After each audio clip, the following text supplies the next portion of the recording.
안녕하십니까. 행복연금술사 이대근입니다. 오늘 이 시간에는 업의 본질에 대해서 한번 말씀을 드리도록 하겠습니다. 제가 지난번에 가치 제공에 대해서 한번 말씀을 드렸고, 그 가치 제공이야말로 조직의 가장 본질적이고 핵심적인 그런 역할이다, 이렇게 이제 말씀을 드렸습니다. 밸류 프로포지션이라는 그 가치 제공이 실제로 얼마나 중요하냐, 그거는 굳이 부연 설명을 하지 않아도 됩니다. 조직이 생존한다는 말은 바꾸어 말하면 가치 제공을 시장에 제안을 하고, 그 제안되고 제시된 그 가치 제공이 고객으로부터 선택이 되어졌을 때 결국 매출이나 수익 이런 것들로 이제 실현이 되고, 그것으로 다시금 그 가치 제공이 업그레이드 되거나 혹은 새로운 가치 제공을 발견하는, 그래서 제시하는 이런 것들로 연결되어지는 선순환의 과정이 바로 조직 생존의 어떤 그 자체다라고 말할 수가 있습니다. 그래서 조직의 가장 핵심적이고 본질적인 것은 바로 가치 제공이죠. 근데 그 가치 제공이 제대로 발견하고 구상을 하고 설계하는 것, 이런 것들이 이제 지난번에 말씀드렸던 영업이나 마케팅이나 브랜딩이나 혹은 사업기획 이런 쪽 그 파트에서 이제 그 담당을 하게 되는데, 그런 파트에서 정말 제대로 된 혹은 아주 미래지향적이고 크리에이티브한 그런 가치 제공을 포착을 해서 설계를 해도 실제로 시장에 어떤 제시가 제대로 되지 않는 그런 경우를 많이 보게 됩니다. 그게 바로 소위 1류 조직과 2류나 3류 조직의 차이가 이제 그것이다, 이렇게 말씀드릴 수도 있는데요. 그렇게 실제로 아주 좋은 제대로 된 어떤 그런 계획된 그런 가치 제공이 시장에 그대로 제시되지 못하는 그런 실패 원인을 보면, 물론 이제 다양한 게 있겠지만 그 중에 하나가 조직 내에서 애초에 구상되고 계획되어진 내용대로 실행을 하기 위한 코어가 되지 않는, 그러니까 협력을 해내지 못하는 그런 원인이 큰 이유 중에 하나라고 이제 말씀드릴 수가 있습니다. 이제 작게 보면 마케팅이나 사업기획을 담당하는 그 파트 내부에서도 코어가 중요합니다. 모든 일을 혼자서 할 수가 없기 때문에 그렇죠. 다음으로는 좀 더 크게 보면 마케팅이나 사업기획 조직이 영업이나 혹은 브랜딩이나 혹은 그 너머의 어떤 생산 현장이라든지 아니면 관리 부서와 또 호흡이 되지 않는, 그래서 실패하는 경우도 또 많이 있습니다. 그런 호흡을 제대로 해내지 못하는 그런 조직, 그것을 극복하기 위한 하나의 방편이 바로 오늘 이 시간에 말씀드리는 업의 본질이 되겠습니다.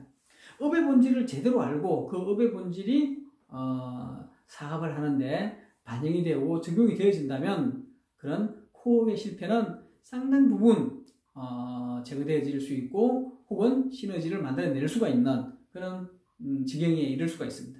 업의 본질이란 무엇인가? 한마디로 말씀드리면 어떤 사업의 어떤 차별화 요소 혹은 경쟁력 요소 혹은 성공 요소라고 말씀드릴 수가 있습니다. 우리가 흔히 떡볶이 가게만 하더라도 차별화 요소가 다양할 수가 있습니다. 전형적인 경우가 이제 맛으로 승부하는 곳이 있을 수가 있고요. 입지로 또 승부하는 데가 있을 수 있습니다. 그죠? 아니면 그 입지 중에서도 좀 아늑하게 수다를 떨 수 있는 공간, 이런 데서 또 차별을 할 수도 있죠. 스타벅스가 미국에서 성공을 하게 된 처음에 그 이유가 바로 그 동네 어떤 커뮤니티, 소위 말하면 어떤 사랑방 같은 그런 역할을 했다는 데 있다라고 이야기하는 것도 있지 않습니까? 그렇게 커피숍이라고 해서 커피가 맛있는 게 중요한 게 아니라, 입지가 중요한 게 아니라 그 공간 안에서 사랑방처럼 자유롭게 편안하게 이야기할 수 있는 그런 분위기를 만들어주는 것, 그것이 바로 어떤 그 성공 요소가 될 수도 있죠. 물론 맛이나 입지나 무슨 디자인이나 어떤 이런 것들이 다 중요합니다. 아무리 사랑방 같은 그런 분위기가 됐다 하더라도 정말 맛이 하나도 없으면 그게 되겠습니까? 그렇게 다 중요한 요소이지만 그 중에서 내가 경쟁사와 경쟁할 수 있는 혹은 내가 고객에게 제시할 수 있는 가치 제공의 가장 핵심적이고 차별화된 요소가 무엇이냐가 바로 이제 가치 제공, 그 업의 본질이라고 이제 말씀드릴 수가 있습니다. 어떻게 보면 업의 본질이라는 것은 브랜딩, 소위 말하는 평판하고 또 연결되어질 수도 있고, 마케팅 기획가 가장 기본, 본질적인 요소라고 할 수도 있겠죠. 영업의 또 가장 기본적인 어떤 그런, 핵심이라고 또 할 수도 있습니다. 이제 그렇게 바꿔보면. 그러면 이 업의 본질을 이제, 예컨대 우리가 전쟁이나 이런 데서도 사실은, 그 착안을 할 수가 있습니다. 예를 들면, 최근에 이제 우리가 그 병자호란에 대해서 많이 사회적으로 이슈들이 많이 이제 있지 않았습니까? 남한산성이라는 영화도 이제 그거에 대해서 한번 역할을 했지만, 계기가 되었지만, 어쨌든 이제 그 병자호란을 보면 참 이렇게 좀 슬픈 전쟁이죠. 분명히 싸우면 진다는 걸 그 당시에 위정자들도 왕도 아마 알았을 것입니다. 그러면 그래 질 수밖에 없음에도 불구하고 전쟁을 해 나갈 수밖에 없는 그런 뭔가 원인이 있지 않았겠습니까? 사유가 있었겠죠. 그런 것들이 바로 그 전쟁의 어떤 본질이라고 할 수가 있습니다. 물론 그 당시에도 보면 주화판이 뭐 이런 걸로 해서 화친을 해야 된다라고 하는 그런 파도 있었고, 또 그 전쟁을 해야만 된다는 그 전제하에서 전쟁을 할 거라면 압록강이나 두만강 너머에서 전쟁을 해야 된다. 그래야 비록 지더라도 질 수밖에 없기 때문에 지더라도 군대의 패배로 끝이 나는 것이고, 어떤 국토가 유린되거나 백성들이 피해를 입는 것은 방지할 수가 있다. 이런 이제 주장을 한 사람들도 있죠. 그럼에도 불구하고 결국은 질 수밖에 없는 전쟁을 하게 된 그 이유가, 전쟁의 본질을, 병자호란이라는 그 전쟁의 본질을 모르는 사람이 보면 그냥 아니 그때 왜 그 인조가 아주 어리석은 선택을 했냐, 그 밑에 있는 참모들이 참으로 지혜롭지 못했다, 혹은 이렇게 그 군인들이 없지 않았느냐, 그 의병들이 그 제대로 일어났음에도 불구하고 그 리더의 그 지혜가 부족해서 결국은 아무 무용지물이 되어버렸다, 이런 다양한 어떤 시각이 있겠지만, 전쟁의 어떤 병자호란이라는 그 전쟁의 본질을 보면 사실은 그 결과가 그렇게 될 수밖에 없는 걸 이제 이해할 수가 있습니다. 가장 중요한 게 뭐냐면, 인조가 반정을 통해서 이제 정권을 잡았지 않습니까? 그랬을 때 그 반정의 명분이 뭐냐 그러면 명나라에 대한 사대입니다. 그러니까 결국은 오랑캐와 화친을 할 수 없는 거죠. 도저히 머리를 숙일 수가 없는 것입니다. 그 정권의 기본 정체성이 그런 것이죠.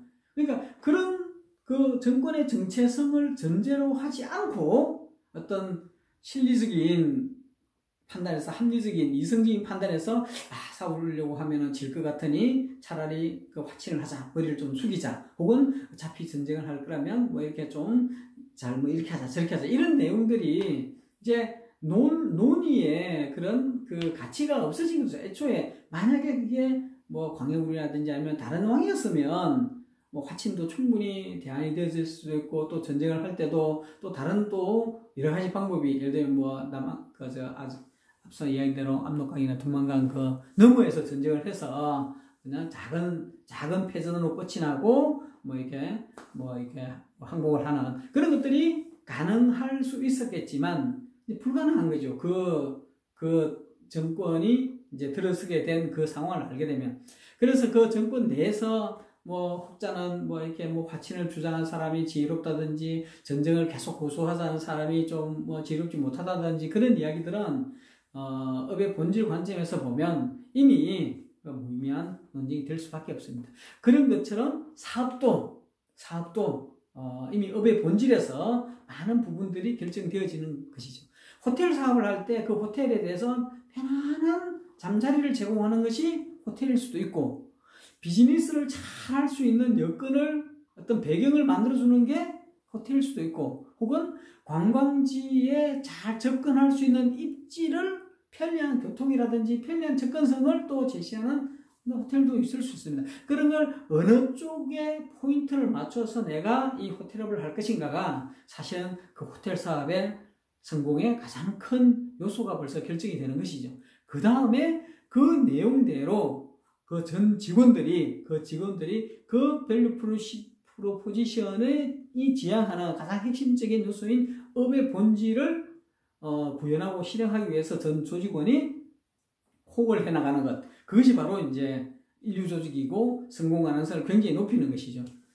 다시금 업의 본질이라는 이 주제로 넘어와서 보면, 마케팅 파트나 혹은 사기획 파트에서 정말 크리에이티브하고 혹은 정말 적합한 그런, 가치를 발견해서 구상을 했더라도 그 이면에 있는, 그 근저에 있는 업의 본질에 대한 정확한 이해를 하지 않으면 그 실행 과정에서 산으로 가는 것이죠. 그래서 우리가 흔히 보면 2류나 3류 조직 혹은 관료 조직 이런 데서 보면 계획된 대로 하지 않습니까? 모든 것들이. 근데 그 계획에는 업의 본질이 없습니다. 그러면 어떻게 되나 그러면 드러난 계획대로만 하는 것이죠. 근데 그 계획이라는 것이 수립을 할 때 모든 상황을 예측해서 반영해서 분석해서 반영할 반영할 수가 없고, 또 하나는 그렇게 했다 하더라도 시시각각으로 변할 수밖에 없는 게 상황이지 않습니까? 그러면 그런 부족한 반응이나 혹은 변화되고 있는 그 상황에 적절히 대응해 나가는 것이 중요한데, 이류 조직이나 관료가 된 조직 이런 데서는 그런 변화를 허용하지가 않죠. 바로 업의 본질이 없기 때문입니다. 계획대로 해서 실패하면 차라리 변명하고 용서를 받을 수 있는데, 계획되지 않은 대로 상황에 따라서 유연하게 적응을 하다가 실패하면 이제 관료와 조직에서는 계획대로 안 했다는 그 이유 때문에 엄청나게 피해를 보게 되고 책임을 지게 되고, 그것을 한번 경험하거나 아니면 간접적으로 그걸 지켜보면 그 다음부터는 계획된 대로만 하는 것이죠. 자, 그러면 계획대로 하는 것이 잘못이다가 아니라 그 계획에 업의 본질이 없다는 게 중요한 것이죠. 그래서 업의 본질만 있다면 계획이 있든 없든 무관하게 제대로 해 나갈 수가 있습니다. 그래서 사후적으로 실패에 대한 책임이나 어떤 그런 평가를 할 때도 계획된 대로가 아니라 그 계획에 내재되어 있는, 내표되어 있는 가장 기본이 되는 업의 본질 차원에서 과연 그런 실행이 올바랐느냐 아니면 잘못됐느냐를 평가를 하고 판단을 하게 될 것입니다. 그러면 모든 문제는 모든이라고 하기엔 좀 표현이 있겠지만 중요한 많은 문제들은 해결할 수가 있습니다. 이렇게 업의 본질은 굉장히 중요한 포인트가 될 수가 있습니다. 사업을 성공적으로 해나가기 위해서, 그리고 애초에 계획된 밸류 프로포지션이 최종적으로 시장에서 제안될 때까지, 제시될 때까지 계획된 대로 차질 없이 진행해 나가는 그 과정이 견지될 수 있기 위해서는 업의 본질이 굉장히 중요합니다. 그러면 실제로 업의 본질을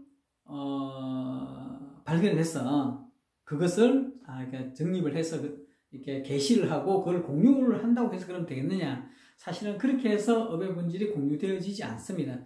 참 이제 그게 어려운 부분이고, 아마 이제 소통 부분이나 이런 데서도 다시 제가 한번 언급을 설명을 드리겠습니다만, 그랬을 때 이 업의 본질이 공유되어질 수 있는 여러 가지 어떤 그 중요한 성공 요소들 중에 하나가 바로 일의 주인을 아는 것입니다. 아마 처음에 제가 한번 설명을 드린 바와 같이 조직의 모든 활동은 고객이 주인이 되도록 되어져야 됩니다. 고객을 위한 것이 모든 것입니다. 예를 들면 오늘 내가 신입 직원을 채용을 하더라도 그것은 바로 고객에게 가치 제공을 제대로 해서 선택받을 수 있도록 하기 위한 하나의 중장기적인 방편으로서 그 직원을 선발을 해야 되는 것이거든요. 이렇듯 전혀 고객과 관계없는 우리 내부의 업무를 하더라도 궁극적으로는 고객이 주인이 되어줘야 됩니다. 이렇게 브레이크다운 하다 보면 결국은 일의 주인이 현장이나 혹은 가치 제공과 관련된 쪽이 이제 일의 주인이 되어집니다. 그걸 아는 게 되게 중요한 포인트입니다. 그걸 알게 되면 업의 본질의 50% 이상은 바로 알게 되었다라고 말할 수도 있습니다. 우리가 흔히 앞서 이야기한 채용도 있지만 사업에 대한 평가라든지 교육에 대한 평가 이런 어떤 그 관리나 지원 부서의 일들이 있지 않습니까? 그런 것들의 일의 주인을 그 관리부서의 담당자가 자기 일이고 자기가 주인인 것처럼 일을 합니다. 그러면 모든 조직의 속성상 그런 평가나 이런 것들에 대해서 평가 대상자는 을의 입장이 될 수밖에 없기 때문에 실제로는 고객이 주인이 되는 일을 해 나가기 위해서 현장이나 마케팅 부서나 이런 데서 좀 더 잘하는 지원을 위한 방편으로서 사업을 평가하고 교육 평가도 하고 역량 평가도 해야 되는데도 불구하고 이 관리부서의 그 업무를 제대로 서포트하기 위해서 을의 입장에서 현장이 도와주는 그런 꼴이 되는 것이죠. 그래서 관리부서에서 정해진 대로 현장은 따라가는 겁니다. 그러면 이제 주종이 바뀌는 거고 일의 주인이 바뀌는 거고 결과적으로 고객이 일의 주인이 안 되는 거죠. 이렇게 보면 이제 관료화된 조직과 시장의 시장을 중심으로 돌아가는 아주 이렇게 다이내믹한 이런 조직과의 차이가 바로 여기서 납니다. 관료화된 조직은 대체적으로 보면 사장이 듣기 좋은, 사장으로부터 좋은 평가를 받기 위해서 일을 하게 됩니다. 물론 사장은 고객을 위해서 일을 한다라고 일을 말은 하죠. 그러나 많은 경우에 보면 그 고객을 위한 일이라는 게 결국은 자기를 위한 일이 되어집니다. 그러면 그 밑에 있는 많은 사람들이 그 사장의 입장에 맞춰서 일을 해나가는 그런 꼴이 되는 거죠. 올바른 사장이라면 밑에 있는 그 실무자 담당자들 혹은 임원들에게 고객을 위해서 일을 하라라고 이야기를 하고 그렇게 되어지지 않았을 때 왜 고객을 위해 일하지 않느냐라고 말을 할 수 있어야 됩니다. 근데 이제 대체적으로 경우에는 관료된 조직에서는 내가 시키는 대로 왜 안 해? 라고 이야기하죠. 혹은 보고한 대로 왜 안 해? 왜 보고를 이렇게 하고 왜 다르게 했어? 이렇게 얘기해요. 자기가 사장이 자기 일의 주인인 것처럼 그렇게 되죠. 그렇게 되어지면 업의 본질을 파악하기가 굉장히 어렵게 됩니다. 사장이 본부장이 아무리 업의 본질에 대해서 강조해도 결국은 사장이 좋아하는, 본부장이 좋아하는 일을 하기 때문에 이 업의 본질은 사라지는 것이죠. 그렇게 되어서는 아니라 반대로 나를 바라보고 일하지 마라. 업의 본질을 바라봐야 되는데 업의 본질은 바로 고객이 중심이 되어야 되고 그 고객을 위해서 정확히 얘기하면 고객에게 가치 제공을 해내는 그 조직의 역할을 하기 위해 있는 그 현장이라든지 마케팅 파트나 이런 쪽에 있는 사람들에게 이 제대로 도와주기 위해서 그 사람들을 위한 그런 일을 하라. 그게 바로 업의 본질 중심의 일이다. 이렇게 이야기를 해야 이제 정상적인 조직이 되어질 수가 있고 그게 인류 조직이 되어집니다. 다시 한번 말씀드리지만 상류 조직이라고 평가되는 그런 아주 이제 열악한 관료화된 조직이라고 평가되는 아주 열악한 조직의 사장으로 부임을 했다면 혹은 그런 상황을 알고 관리자로 자기가 발탁이 되었다면 내부적으로 발탁이 되었다면 반드시 이 업의 본질에 대해서 고민을 한번 해야 됩니다. 그리고 많은 경우에 업의 본질 중심으로 그리고 부수적으로 일의 주인을 수단으로 활용을 잘 해서 그렇게 경영을 하거나 관리를 한다면 그것이 바로 실질적으로는 가장 유효하고 효과적인 혁신의 방법이다. 혁신을 실행하는 것이다. 라고 말씀드릴 수가 있습니다. 고맙습니다.